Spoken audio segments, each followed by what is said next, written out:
거대한 암벽에 펼쳐져 있는 고래도감. 선사시대 고래 박사들을 들려주는 이야기에 귀가 솔깃. 기신고래라는 고래입니다. 미역을 먹고 산후조리한다는 말이 있어요. 서핑 체험에 나섰다가 고래 뺨치는 잠수 실력 선보인 PD. 급기야 촬영 중단 선언까지.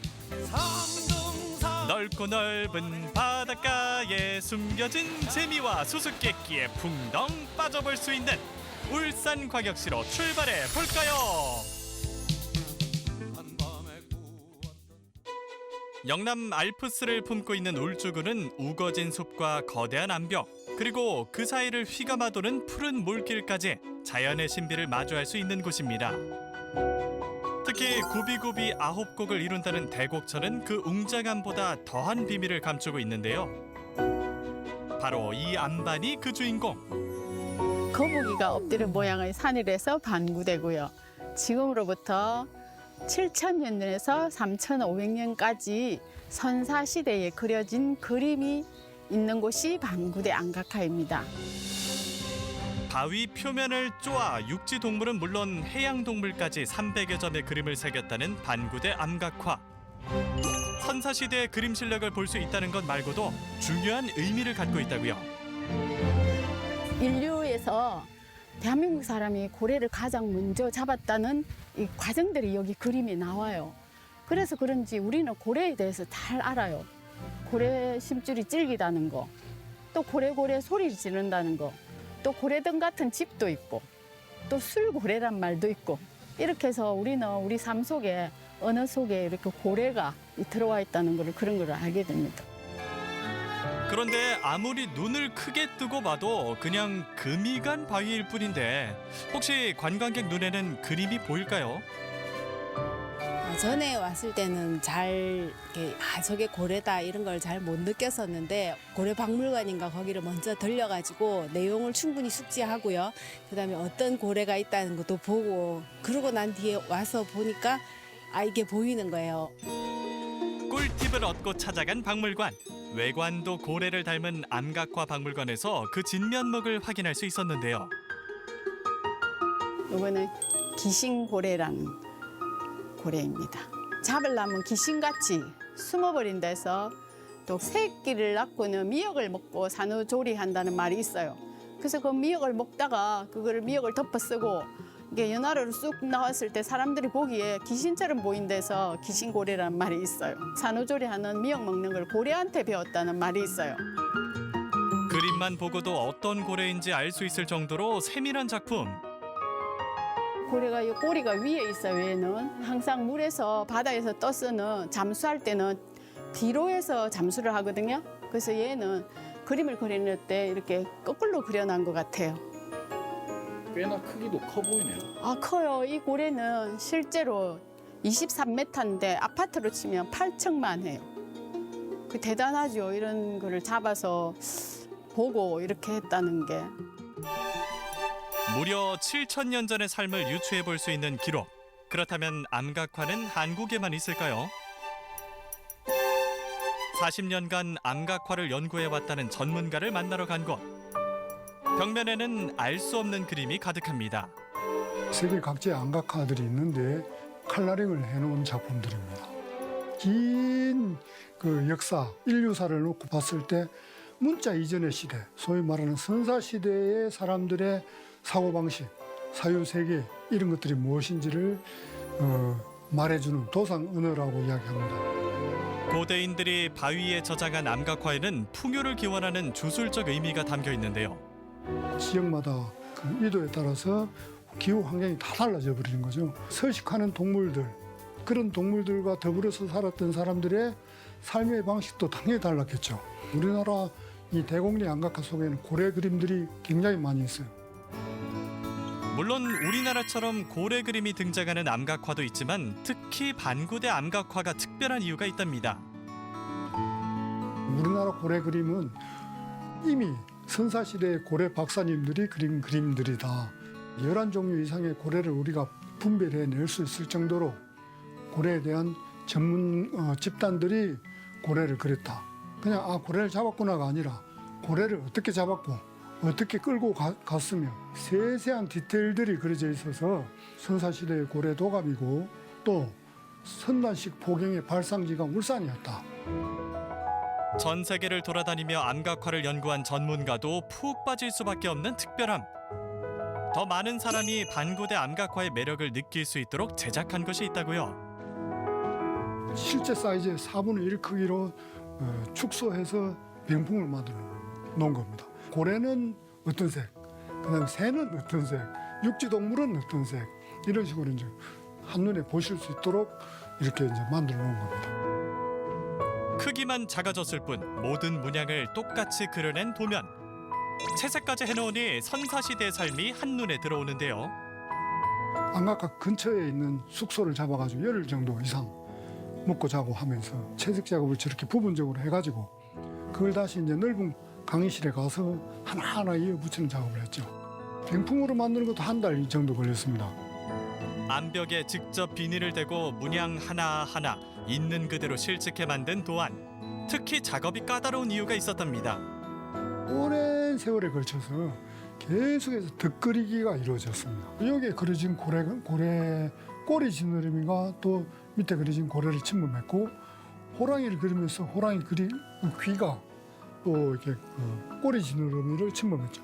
5번 이상의 겹 그려지기, 중첩이 이루어졌습니다. 그렇게 완성된 도안은 병풍만이 아니라 다양한 생활용품으로 제작되고 있는데요. 수세미 안에도 가죽 지갑 안에도 작은 바다가 펼쳐져 있습니다. 뿐만 아니라 울산에는 안각화가 유명하지만 안각화로 된 공연이 제대로 없더라고요.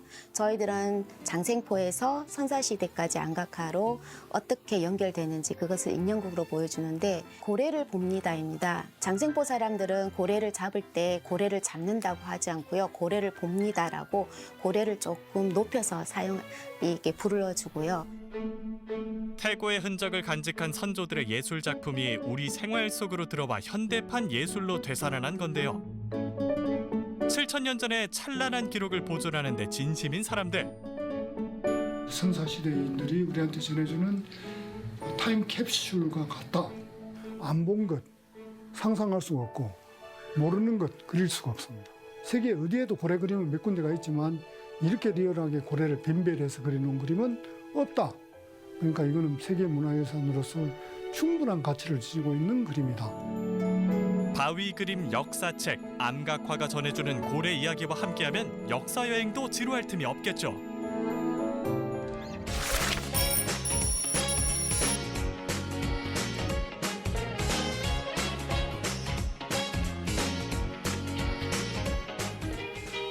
무더운 여름 물놀이족이 점령했던 바다가 방과 후 교실처럼 한산해진 요즘 가을 바다를 독점한 이들이 있었으니 바로 파도를 다스리는 서퍼들입니다. 진정한 고수라면 가을에 단풍놀이 대신 파도 타기를 하러 바다를 찾는다죠. 바다 수온은 이제 한 계절 늦게 찾아오기 때문에 가을 초겨울까지도 따뜻한 수온을 유지하고 있고 울산에서 서핑의 성지로 알려진 곳은 바로 진하 해수욕장입니다. 탁 트인 해안선에 모래가 곱고 파도 좋기로 유명한 이곳. 초심자도 강습을 통해 서핑을 즐길 수 있다고 해 호기롭게 나선 PD. 안녕하세요. 네, 안녕하세요. 오늘 제가 어느 분이랑 함께 합니다. 저희 이 팀장 코치랑 오늘 안전수칙부터 배우시고 일일 체험 즐기실 수 있어요. 물에 들어가기 전에 이론 교육이 왜 필요한 거죠? 위험한 사고가 생길 수가 있기 때문에 들어가기 전에 안전수칙이나 이제 파도를 타는 규칙 같은 것들 안내받고 들어가시는 게 좋아요. 그러면 수트를 입으면 물에 빠지지 않는 건가요? 물에 빠지더라도 몸에 힘만 빼고 계시면 편안하게 물에 떠 계실 수가 있어요. 간단한 안전 수칙을 배운 후 체온 손실 방지는 물론 방수 기능을 탑재한 슈트를 갖춰 입고 보드까지 옆구리에 착 끼고 나서니 제법 서퍼 느낌이 나는데요. 하지만 막상 바다에 도착하고 나니 어려울 것 같은데요? 잘 하실 수 있어요. 생애 첫 도전을 앞두고 잔뜩 긴장한 PD. 일단 바다에 동행할 보드와 친해져야겠죠. 보드의 정중앙에 엎드리는 게 기본 자세. 그리고 파도를 잡아타기 위한 추진력을 얻을 수 있는 중요한 기술 패들링을 연습합니다. 이 상태에서 내 왼쪽 무릎으로 왼쪽 무릎을 오른쪽 가슴으로 안아주면서 쭉 일어나 볼 거예요. 이때 복근에 가볍게 힘을 주시면 되겠습니다. 자, 업 해볼게요. 오, 잘하셨어요.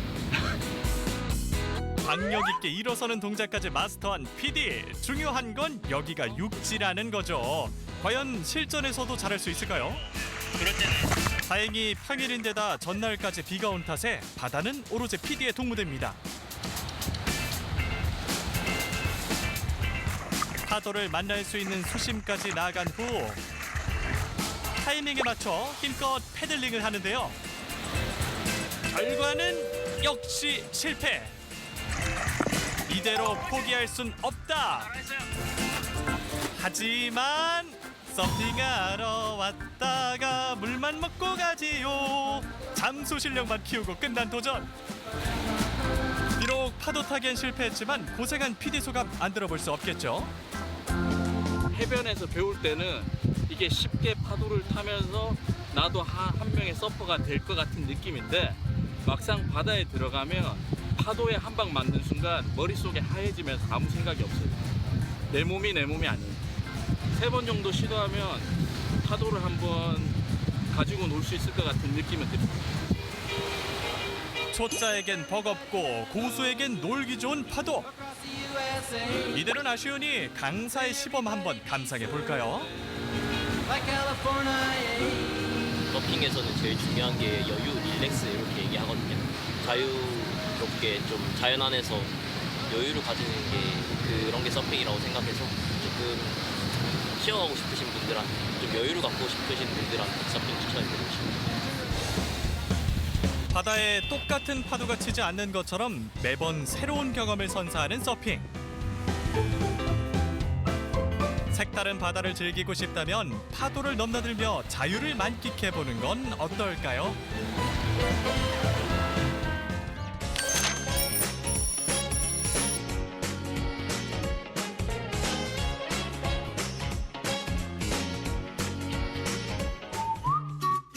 미국 뉴욕 맨해튼에 센트럴파크가 있다면 울산에는 울산대 공원이 있죠. 도심 한가운데에 펼쳐져 있는 푸른 숲. 절로 힐링되는 숲길을 따라 걷던 제작진의 눈에 들어온 것이 있었으니 카페 같기도 하고 빵집 같기도 한 유럽풍 건물. 내부 역시 감성 가득 새하얀 인테리어가 돋보이는데요. 그런데 가게를 둘러보던 제작진을 놀라게 한 건 다름 아닌 진열장 속 소시지. 이곳의 진짜 정체는 바로 정육점인데요. 정육점 어떤 생각이 드냐면 그 빨간 조명에 딱 들어갔을 때 고기 냄새, 그 쾌쾌한 그 고기 냄새가 나는 게 일반적으로 생각하는 사람들이거든요. 근데 저희 매장에 오면 우선 그 생각이 없어요. 그냥 맛있겠다 그런 분위기인 것 같아요. 독일 여행 중 현지 정육점을 보고 아이디어를 얻었다는 사장님. 다양한 가공육을 맛볼 수 있는 이곳에서 가장 인기 있는 건 독일 전통 방식으로 만드는 특이한 소세지가 있습니다. 그럼 독일에서 상품을 공수해 오는 건가 했는데 독일 기술을 배워 한국인의 입맛에 맞는 수제 소시지를 만들고 있다고요. 고기 손질하는 걸 보니 이제 좀 정육점 같은데요. 어떤 부위를 쓰는 걸까요? 부가가치를 좀 높여보자 해서 저희가 지금 뒷다리라는 비소모 부위를 사용하고 있어요. 축산 농가와도 윈윈할 수 있는 전략. 출신 성분만 다를 뿐 독일에서도 똑같은 부위를 사용한다고요. 손질 후 한 번 갈아준 고기는 반죽 과정에 돌입하는데요. 그런데 왜 얼음을 넣는 건가요? 엄청나게 빠르게 회전하다 보니까 고기의 마찰력 때문에 열이 많이 발생을 합니다. 그래서 온도가 한 12도까지 올라가 버리면 유불리라는 현상이 일어나기 때문에 미리 이제 얼음을 넣어서 온도를 떨어뜨리는 효과를 하고 있고요. 뿐만 아니라 밀가루 반죽처럼 물이 필요한 소시지 반죽. 살코기와 지방, 물이 잘 섞여야 쫄깃하면서도 찰진 식감을 얻을 수 있다는데요. 함께 넣는 가루는 또 뭔가요? 독일 향신료와 저희만의 비법이 들어가 있는 마법의 우리 고기를 맛있게 만드는 향신료라고 생각하시면 될 것 같습니다. 이게 200년 전통 레시피가 들어가 있습니다. 넣는 재료에 따라 다른 맛을 내는 소시지. 반죽이 끝나면 본격적으로 모양을 만들어줍니다.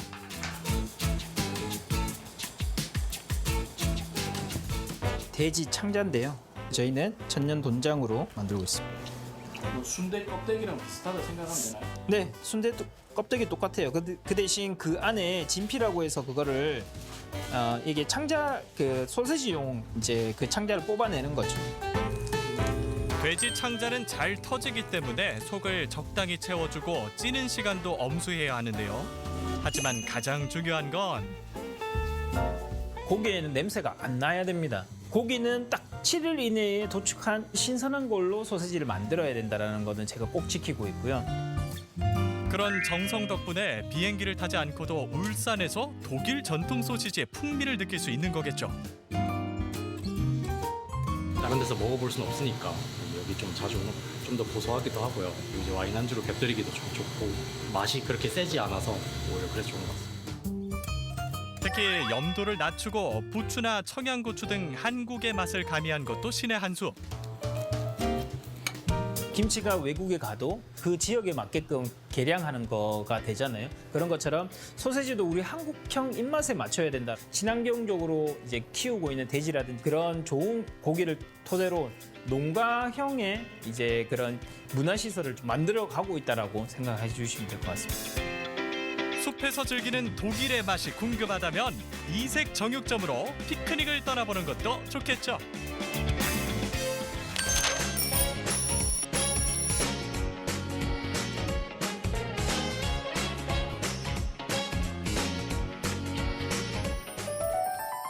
마지막으로 훌쩍 가을 여행을 떠날 수 있는 정원으로 가볼까요? 규모부터 압도하는 국내 2호 국가정원, 바로 태화강 국가정원입니다. 운 좋으면 무지개를 볼 수 있는 분수에서 몸단장의 바쁜 새들을 만날 수 있고요. 강바람에 부딪히며 파도 소리를 내는 대나무 숲과 푹신한 황토길을 맨발로 걷는 호사까지 누릴 수 있는데요. 다양한 자연의 색감에 취해볼 수 있는 곳. 지금까지 울산광역시였습니다.